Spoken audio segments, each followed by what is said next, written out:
So I wanted to make this video already a long time ago. No, I didn't. Out there, many YouTubers make videos on most newest devices out there while forgetting about older devices and great devices, because I always say that it's better to buy top spec device from like last year than just buying a mid-range device from current year, because you're gonna buy a high-end device from last year with the same price for a mid-range for the current year. And today we're gonna speak about the LG G5, which was kinda a failed device because people didn't really like this device. Well, firstly, when this device was launched, the specs were top-notch, just like any other top device back day in 2016. So it's not really long time since device was launched. Yeah, 2 years. The device still has more than enough specs for today to do any job out there. But if you ask me, the design of it, I mean, metal everywhere. By that time in 2016, most of the devices of top devices, they were launched in that metal shape. Today we see everything like the body metal and back is glass, but back in 2016 every phone was like metal. And this one is no excuse. It has body metal and back is also metal, but gives the impression that it's plastic on the back because it's covered in some kind of color which gives the impression that it's plastic, but it's aluminum. Let's talk firstly about the good things about this device, and then we're gonna talk about the negative things and why people didn't really fall into it. Well, like I said, the specs of this device were good for the time it launched, and it launched with a double camera on the back.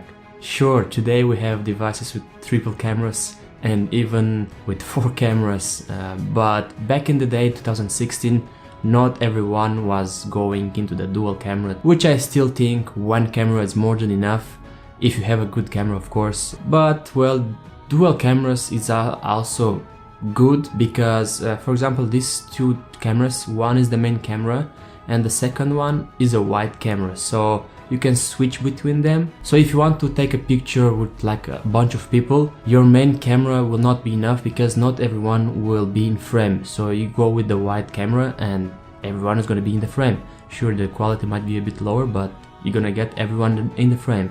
The front camera for today's standards is kinda bad, but for 2016 was more than enough. The screen was an OLED screen, which is a good screen, has vibrant colors, but this screen had a big problem, which I'm gonna talk a bit later. The build quality of this device is pretty solid, feels really good on the hand, and it's not too big and not too small, so it's really good when you're having a call, because you can use it mostly with one hand without any problems. And lastly, this is a weird one, it's a positive and a negative as well. LG wanted to make this device a hybrid device, so they wanted to make a bunch of add-ons to this device, like adding more battery, adding a separate button for the camera, in general making this device a hybrid like Motorola did, where you could swap the back cover into a speaker, into a battery. So LG wanted to do the same with the LG G5, which it failed pretty much. So let me tell you why it failed. Well, firstly, it has a button here on the side, which you press on the button, so you take this battery out, where you replace the battery with a bigger battery and add the add-ons available from LG, which is the button for the camera or even a 360 camera, something like that.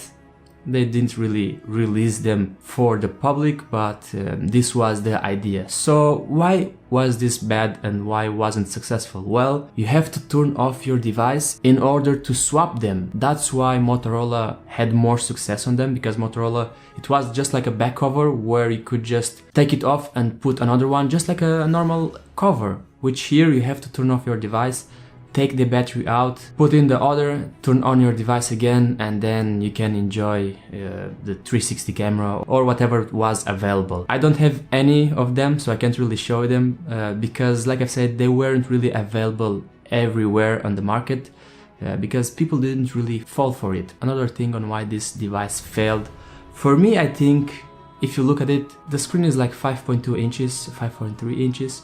So it fits in one hand, you can use it with one hand, like I've said, this is a positive thing.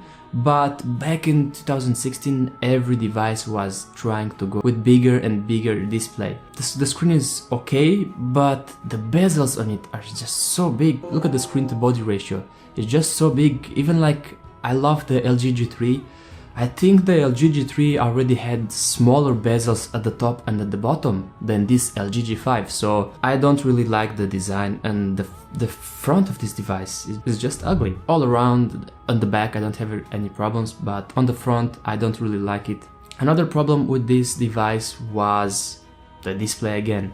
Like I've said, this display has vibrant colors, has a pretty high brightness as well, but LG had some kind of problems with this display, with like kind of ghosting. I've noticed this ghosting as well. For example, when it gets too hot, or when you do so many tasks and you like go back to your home screen, you're gonna see still in the background they are closed, those apps or whatever you're using, but you still see like some kind of ghosting in the background, which annoys me really much. And even if you like restart your phone, sometimes it goes away, sometimes it still stays there. So this was like a problem with the displays, and a lot of people have had or still have this problem. The phone has received Android 8.0, which is great, but this will be probably the latest update that this LG G5 will receive. But that's not the end of it, because there are so many custom ROMs for this device. So even if you're not gonna receive any more official updates, you can still go and install custom ROMs and still have a great device. And of course, let's not forget the headphone jack, which is still here. At that time, companies weren't thinking of getting rid of them, so of course you get it. Overall, the idea of LG making this device a bit hybrid was good, but it failed, and going further they made the LG G6, which they got totally rid of this swapping battery out, and they just got rid of this idea completely. So this device was kind of fail, and people didn't really like it, let's say because of the design as well, big bezels, and this whole idea of swapping the battery out was a fail. So to wrap this up, if you want to get this device, it's a good deal because it's a steal for the money that you can find this device online. But don't go with the idea that you're gonna be able to swap the battery easily. Of course, if you want to switch the battery with another one, it's great because it's easy compared to other devices which you can't swap the battery. So if you want to switch the battery, that's good, but if you want to switch with the other add-ons that LG offered, then don't fall for the idea, because you'll never use those, because like I said, you have to turn off your phone, take the battery out, and then you start your phone again. So this takes a lot of time and it's not really intuitive. But anyway, thank you guys for watching. I hope this video was useful for you, and see you on the next one.